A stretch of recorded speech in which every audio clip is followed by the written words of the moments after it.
இப்போ நான் உங்ககிட்ட இன்னொரு விஷயம் கேட்கணும்னு நினைச்சேன். நடமாடும் பஞ்சர் கடையை நீங்க வந்து ஆரம்பிக்கணும்னு சொல்லியிருந்தீங்கல்ல.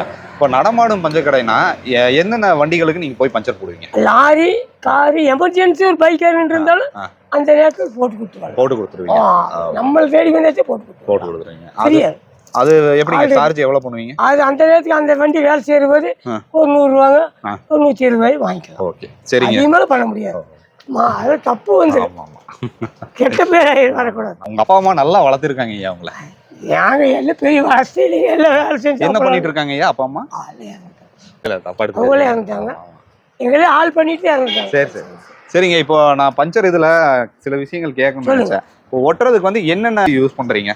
இந்த டயர் இருக்குல்லங்க, இந்த டயர்ல வந்து இந்த இடத்துல ஒரு ஓட்டை இருக்குன்னு வச்சுங்க, உள்ள தேய்ச்சி விட்டு சொல்யூஷன் போட்டு கொஞ்சம் ஆற வச்சு உள்ள விட்டு கம்பி விட்டு கட்டிங் பிளை போட்டு இழுத்துட்டோம். ஒரு மிஷின் வச்சு தேய்ச்சி விட்டோம்னா அப்படியே ஓட்டிக்கும்.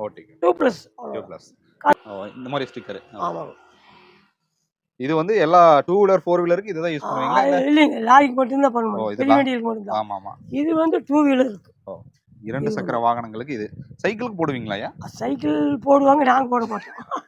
எங்களுக்கு எங்கள் லிவரில் போட்டால் ரொம்ப டயர் போயிடுது. இது வந்து லாரிகளுக்கு. இப்போ பைக்கு போடுறோன்னு வச்சுக்கோங்க, இது திடீர்னு புது டியூப் பாயிண்ட் வந்துருக்கா, காற்றுலாம் போட்டு மவுத்து போயிடுச்சுன்னு இந்த மவுத் போட்டுருவோம்.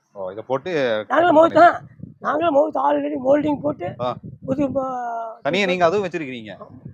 ஐயோ, சாதாரண ஆள் இல்லைங்கய்யா நீங்க. அதுவும் போடுவோம், பணக்காரர் ஐயா நீங்க. அந்த ரப்பர் இருக்குங்க, அந்த மோல்டிங் போடுற ரப்பர், இதுதான் பச்சை ரப்பருங்கிறது.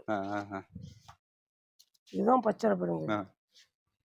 அதுக்கு தகுந்த விட்டது லைட்டாக தகுந்த கட் பண்ணி ரவுண்டாக பண்ணி ஹோல்ஸ் அடைக்காம போட்டு ஒரிஜினல் மவுத் மாதிரியே பண்ணிடுவீங்க. அதெல்லாம் பண்ணுவோம். சரி, இது வந்து டியூப் தேய்க்கிறது.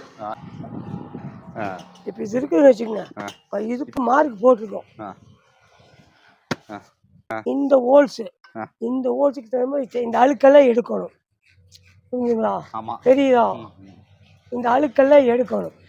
இது எல்லாம் எடுத்து அதுக்கு மேலே சொல்யூஷன் போட்டு அந்த ஸ்டிக்கர் ஓட்டிடுவீங்க. அவ்வளோதான். ஆனால் அவ்வளோதான். ஏக்கா போட சும்மா ஒட்டாது, உங்களுக்கு கரெக்டாக பண்ணணும். காட்டுறேன். சரிங்க. சரி. அப்புறம் இங்க வந்து டியூப் ஒட்டிட்டு பஞ்சர் எப்படி இருக்குன்னு சொல்லி காத்த பிடிச்சி சந்தேகத்துக்கு கை சுற்ற தண்ணி போடாமே பார்ப்போம். மீண்டும் லைட்டா வந்து தண்ணி போட்டுருவீங்க.